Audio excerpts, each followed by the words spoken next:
မင်းတို့ပြေးကြတော့ငါသူ့ကိုအရင်မရှင်းနိုင်ရင်သူငါတို့ကိုတတ်လိမ့်မယ်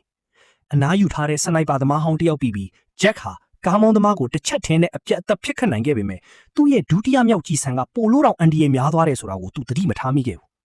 ကားဟာရုတ်တရက်မြက်ခင်းပြင်းတွေကိုမုတ်ခုံလိဆင်းသွားပါတယ်ကြည်ရတာလူသက်သမားတည်သွားပြီလို့ထင်ရပေမဲ့တနည်းနည်းနဲ့သူအသက်ရှင်ကျန်ရစ်ခဲ့ပါတယ်အစာပိုင်းမှာတော့လူသက်သမားရဲ့ပြစ်ခတ်မှုကြောင့်ဂျက်ဇဝေဇဝါဖြစ်သွားခဲ့တယ်အဲ့ဒီနောက်မှာပျက်စီးသွားတဲ့တာယာနဲ့စီတိုင်ကြီးကိုသူသတိပြုမိသွားပြီးမှအစီအစဉ်ကိုသဘောပေါက်သွားတော့တယ်လာတော့လေသူတို့မှာကားကိုထားခဲ့ပြီးထွက်ပြေးဖို့ကလွယ်လို့တခြားရွေးချယ်စရာမရှိတော့ပါဘူး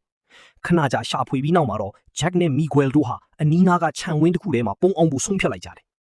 ကောက်ရိုးပုံတွေရှိနေတဲ့တင်းကုတ်ထဲကနေရာဟာပုံကွယ်ဖို့အတွက်အကောင်းဆုံးနေရာဖြစ်နေပါတယ်ဂျက်ဟာအစာပိုင်းမှာမီဂွယ်ကိုကောက်ရိုးပုံနှစ်ပုံကြားမှာထားခဲ့ပြီးလူသက်သမားကိုအာယုံလွှဲဖို့အပြင်ကိုတယောက်တည်းထွက်ဖို့စီစဉ်ခဲ့တယ်ဒါပေမဲ့ဂျက်ဟာပုတ်ပြားတစ်ခုကိုမတော်တဆနီးမိလိုက်တဲ့အခါမှာတော့ပူကောင်းတဲ့အကြံတစ်ခုရသွားပါတယ်သူဟာအဲ့ဒီပုတ်ပြားကိုကောက်ရိုးပုံနဲ့အသာလေးထိုးထည့်လိုက်ပြီးသူ့ရဲ့စနိုက်ပါရိုင်ဖယ်ကိုထောက်ဖို့အတွက်အသုံးချလိုက်တယ်အနားယူထားတဲ့လက်ဖြောင်းစနိုက်ပါသမားတယောက်အနေနဲ့ထွက်ပြေးခြင်းဟာအကောင်းဆုံးရွေးချယ်မှုမဟုတ်ပါဘူးပြန်လေတိုက်ခိုက်ခြင်းကသာအကောင်းဆုံးဖြစ်ပါတယ်ဂျက်ဟာလူသက်သမားတယောက်ကိုအမြန်ပဲပြစ်ချနိုင်ခဲ့ပေမဲ့တင်းကုန်းမှာကဖြတ်ထင်းပေါက်ကျင်းချင်းလေးတစ်ခုပဲရှိတာမို့သူ့ရဲ့တီနေရာကိုတိကာစေပါတယ်